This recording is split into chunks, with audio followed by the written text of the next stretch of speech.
Bizarre Brain Comics.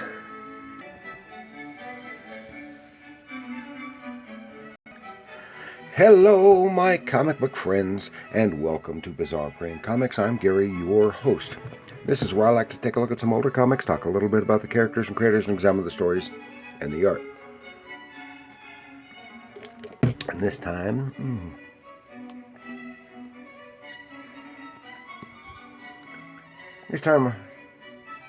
take a look at this title here.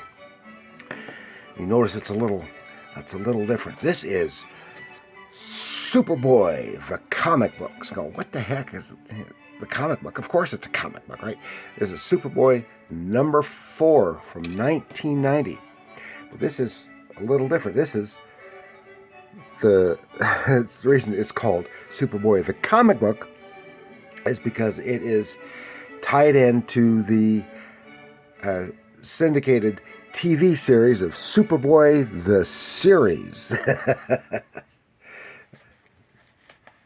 Yeah, for those who don't know, this is issue number 4 from 1990. Was written by John Moore with art by Jim Mooney and Ty Templeton. And now, for those who aren't aware, it's tied, as I said, tied to the Superboy TV series, which was an American TV live-action series developed by Alexander and Ilya Salkind, who did the first 3 Superman movies of from 78 to through the 80s. The 4th one was done by a different production company, but and the 4th one was before this series aired.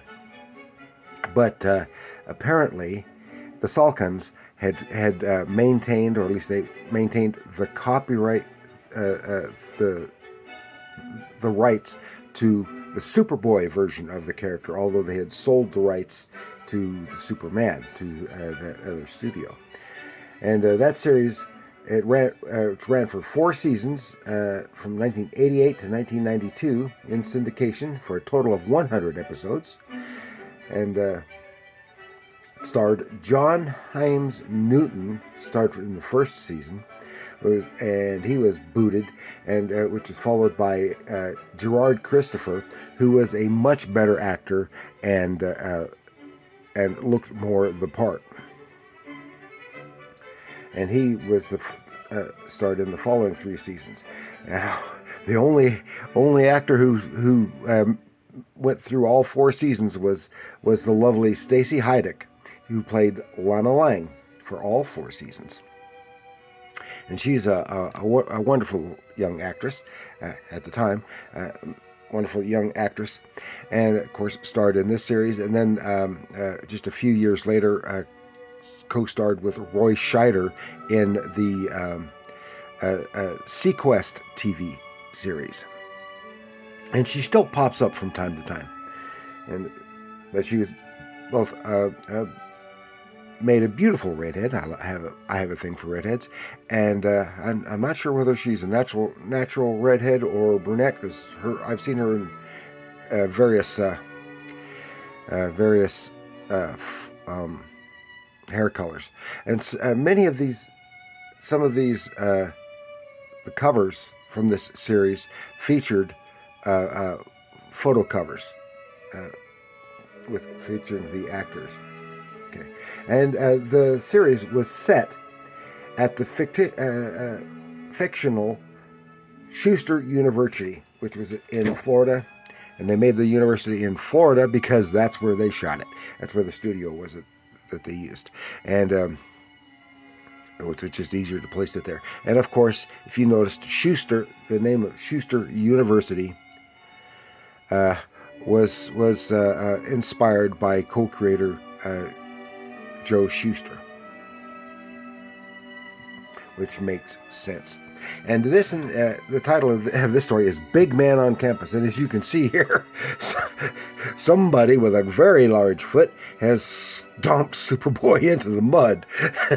Now, this is kind of reminiscent of some of the Silver Age stories, especially those involving Jimmy Olsen.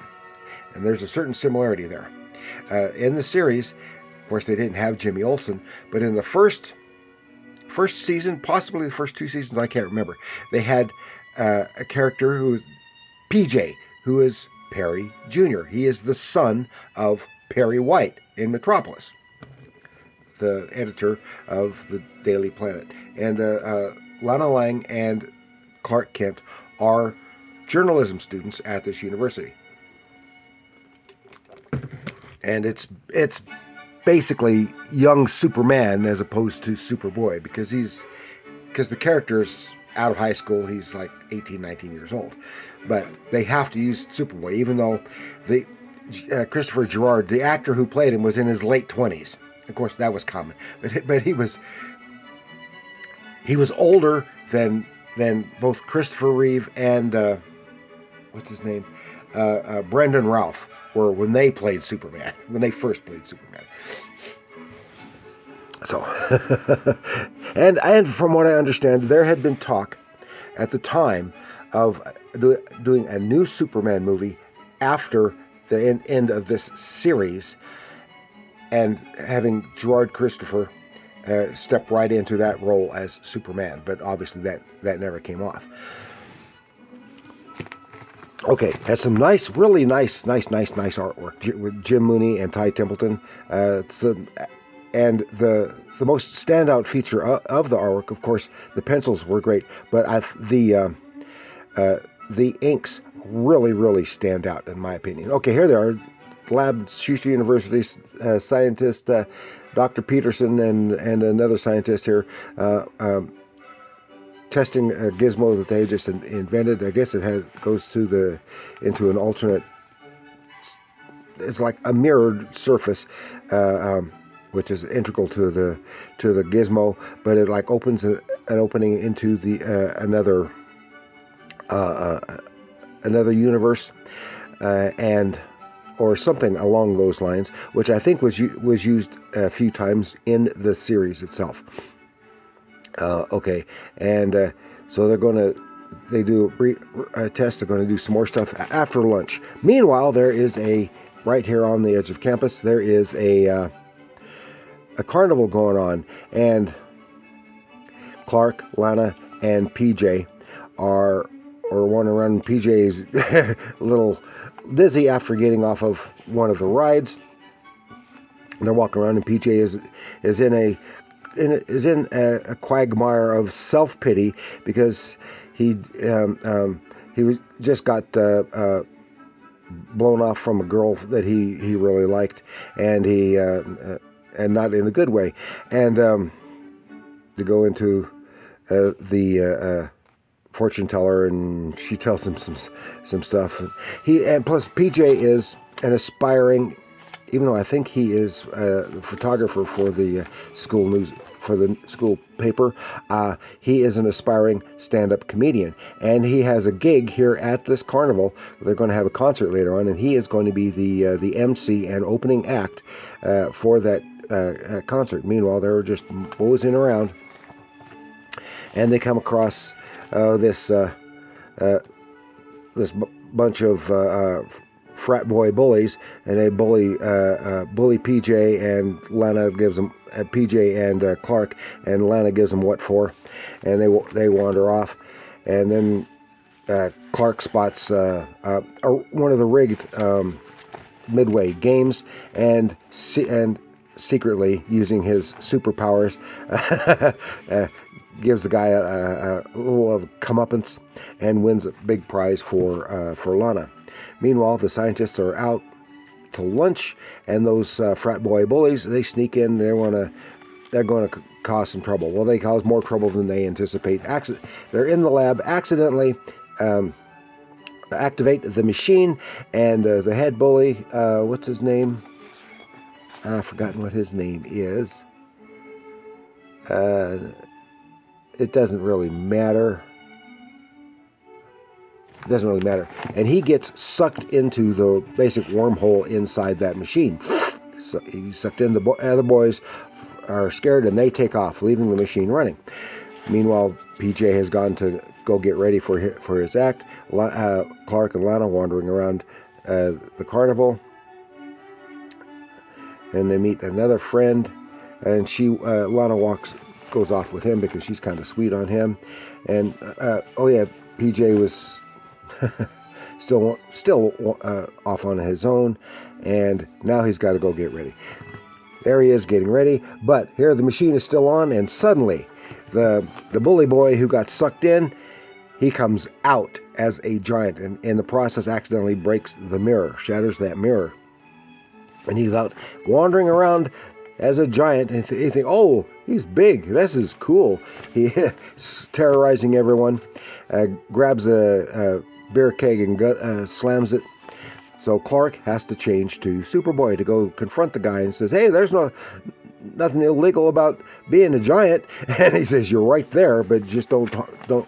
He keeps an eye out, so keep him from causing too much trouble. But of course, he does, even unintentionally. He zooms to the lab, figuring there's something wrong. Yep, there's Dr. Peterson and company, and they say, oh, well, this is what happened, and the mirror is shattered. So Soups uses his superpowers to repair the mirror, which is integral to the lens, to the machine. And he takes off, and while the big bully is got his buddies with him, and they're being bullies, and they get tired of all that, and they actually get scared, and he's actually, even unintentionally, get tangled up in the power lines and almost knocking over the Ferris wheel and the like, and then he just gets angry because it could having a bad effect from becoming a giant, and even punches Soups into the ground almost, and steps on him. And he stepped into the mud. There's PJ comes up and he wants to help Superboy. He says, keep him occupied and out of trouble. I've got a plan. So PJ is there, and he starts giving him his act, telling him all kinds of jokes and stuff, and the guy just laughs and laughs and laughs, and he's feeling a little bit better about himself. So is PJ, and the guy's rolling around on the ground with laughter, giving Superboy a chance to get there with the machine and the scientists, and they turn the gizmo on. The giant gets sucked back into the lens, and then he is spit back out in his normal size. Then the gizmo explodes and shatters. Boom! Oh, that's a great thing. Meanwhile, there had been a talent scout for a late night talk show, and saw PJ in action, and wants to book him on the show to both do his routine and talk about this particular experience. And says, great, great, great. And so, while Superboy takes off and comes back as Clark. And of course, PJ is leaving, loading up his car to head to Metropolis to appear on the show and hopefully start his career. And this was the last we saw of PJ, because he, as I said, the character was in like the first, maybe the second season. I can't remember. And then he was just gone. And this is the explanation for why PJ was gone from the series. So they all hope to meet up later. And the character PJ, I don't remember if they called him that or not, but did pop up later in Superman, and I can't remember whether he was wanting to be a comedian or not. Whatever this was, and but Perry White's son did play a role in several storylines of the regular Superman titles, but not affiliated with this at all. So. And I really enjoyed the series. It was just a half-hour episode a week. It was in syndication, so it was difficult, very difficult to follow. The last season, only got a few see a few episodes because of they keep moving stuff around, and but I did enjoy it. The first season was very weak, both because of the actor and the writing. But as the season progressed, and as they brought in more comic book writers onto the show got better. and the following 3 seasons were vastly superior. And I've only got the first season on DVD myself. So that is all I have to share with you this time. Tell me, do you remember the TV show? Do you remember the comic book? I got the comics at the time. I don't know how many of these I've got. I've got a few from this run. And but let me know what you think of this version of Superboy. Do you remember the show? Do you remember the comic book? Did you like either? Did you think both of them suck? Whatever. Let me know in the comments down below. And remember, comics are art.